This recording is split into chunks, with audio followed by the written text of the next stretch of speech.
ako po si Naomi Beatriz at this is the lifetime story of a tiger. Ito po si Ate Nina. Kami pong tatlo ang magkakwento sa inyo ng lifestyle prank ng tiger. Meron po dito kaming mga characters na tiger, aso, at si Dora. Ang special character po ay yung aso, si Roxy. Ito pong ito pong tiger na to, ito po yung kalaban niya. Excuse me.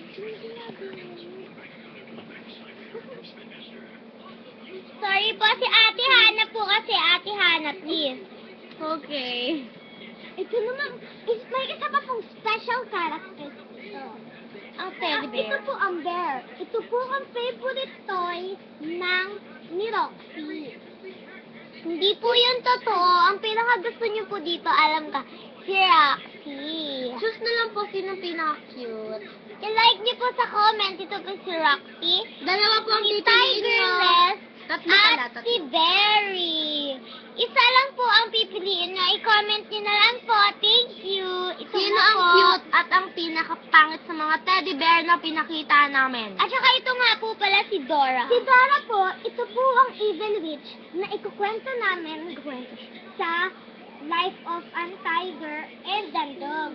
At ito naman po si Tiger. Siya po ang magpapashow ng mga magic na gagamitin nila aso at bear at si Dora. Si Dora po is counted po siya kasi po siya ang witch. Siya po, para po siya sa showtime, siya po si Nabili sa Kasibong. Yes. And storyteller. Sasabihin ko po sa inyo, a little secret lang po to. Huwag po kayo masyadong maingay dahil nasa bahay po kami. Bahay ko po. I mean namin.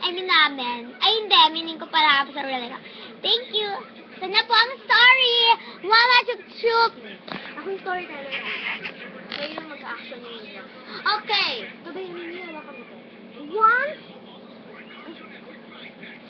Pwede nyo na. Once upon a time, there was a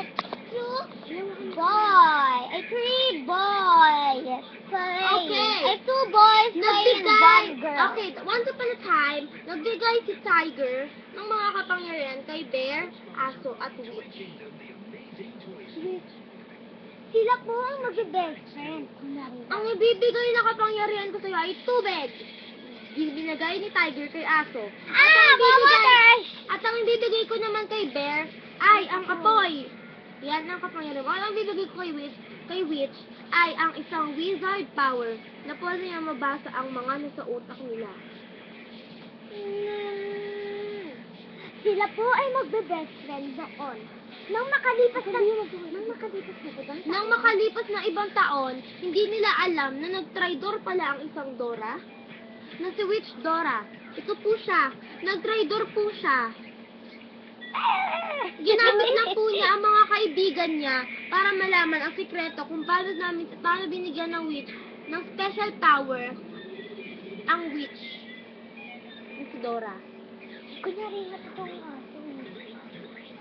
Andiyan na po kasi po yung aso namin na makulit eh. Di ka nga dito, Sparky. Sparky Roxy Bompa, pangalan. Hindi po ang totoo niya pong pangalan, Roxy. Ang tawag lang po sa kanya ng pinsan ko na si Ate Hana, Sparky. Kasi meron po silang aso, Sparky, na mimiss niya lang po. Ate Nina, Ate Nina, nasan si Roxy? Ito si Roxy. Roxy, nakita mo ba si Dora? Oo, kaso may balita ako sa kanya. Ha! Wala na kayong balita sa akin dahil ako ang evil witch. Wala pa nga yan eh. Uy, Dora, meron po akong balita sa kanya.